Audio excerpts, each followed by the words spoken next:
Hello everyone, my name is Lowko and welcome to a new game of StarCraft 2 Heart of the Swarm. Today, we're actually not gonna discuss Zerg, we're not gonna discuss Protoss, but this is going to be the very first Terran tutorial on LowkoTV. So as most of you probably know, I do play a whole lot of Zerg. I'm a high level Zerg player and my Protoss is still like low master-ish level, but my Terran play was absolutely horrifyingly bad. So I figured a few days ago, why not just try Terran a little bit more seriously and actually open a new account and just try some few things out and just figure out how good we can get with Terran in the shortest amount of time.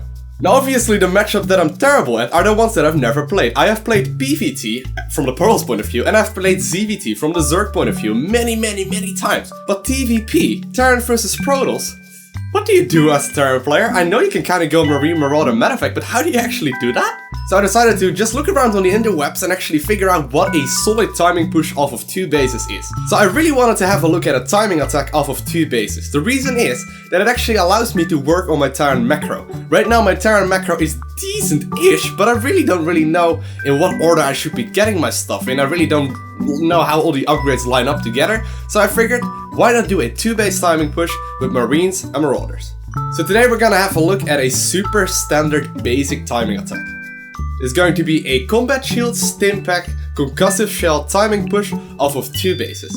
This push will be especially effective for all the leagues Bronze, Silver, Gold, Platinum, and probably Diamond as well. I've played against a bunch of top level Diamonds right now with my Terran and actually have been working out very well, but at that point you actually need to start transitioning. If you're below this skill level, I think this will be pretty much 100% win. So let's just jump straight into the game. So this build order is relatively easy. It opens up with a standard Reaper Expand, which is one of the most standard openers right now in Terran versus Protoss.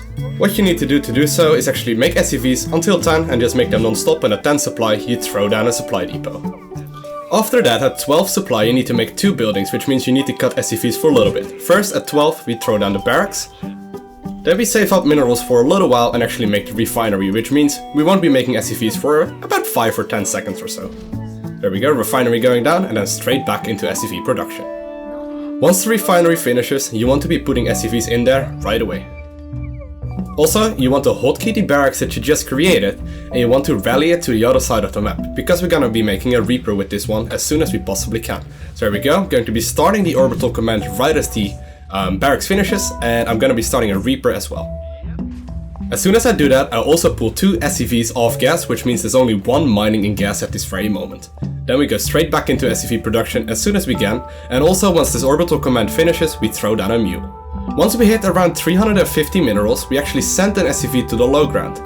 Here the orbital command finishes, going to be making another SCV and I'm going to be throwing down my mule, and as soon as I have my SCV on the low ground, we make that into a command center on the low ground. So the Reaper just spawned. I'm going to be sending that one across the map right away, and as soon as we can, with the 1 SCV that is still mining gas, we actually start the reactor on the barracks.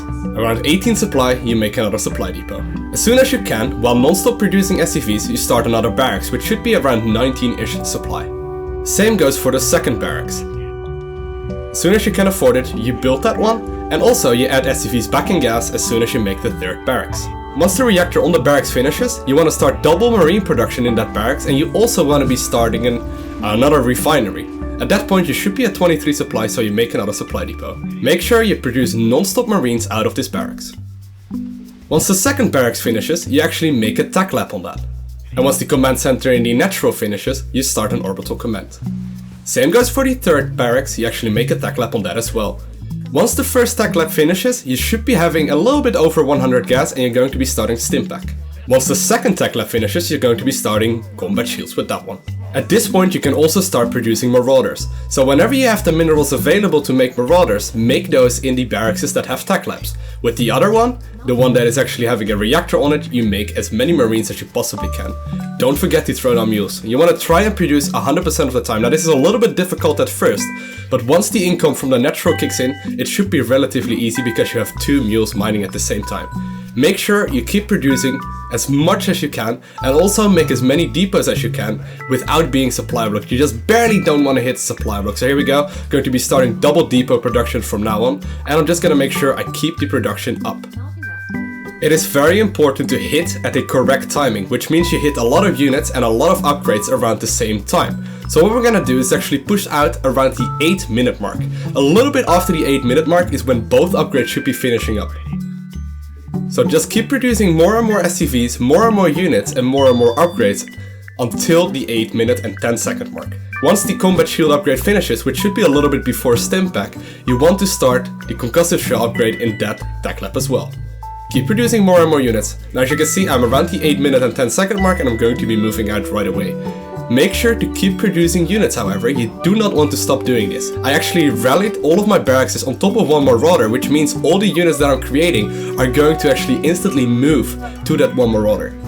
Now here we go, my Stimpack finished up, my combat shield finished up, as well as the concussive shell upgrade, and I will be able to stim with all the units. Now in this specific game there's no actual opponent, but here we go.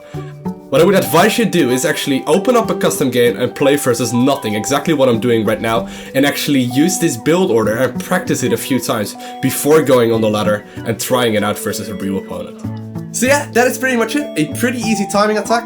If you're interested in the written version of this build order, check the link in the description, it will take you straight to the LowkoTV page. Other than that, please hit the like button because it helps me out a ton, and always leave a comment because I would love to actually get in touch with you. And thank you guys all for watching, have an amazing day, do not forget to smile, and I'll see you in the next video. Bye! Currently works. Right at this very point in StarCraft 2, all Terran players are pretty much assuming they are gonna be playing a macro game.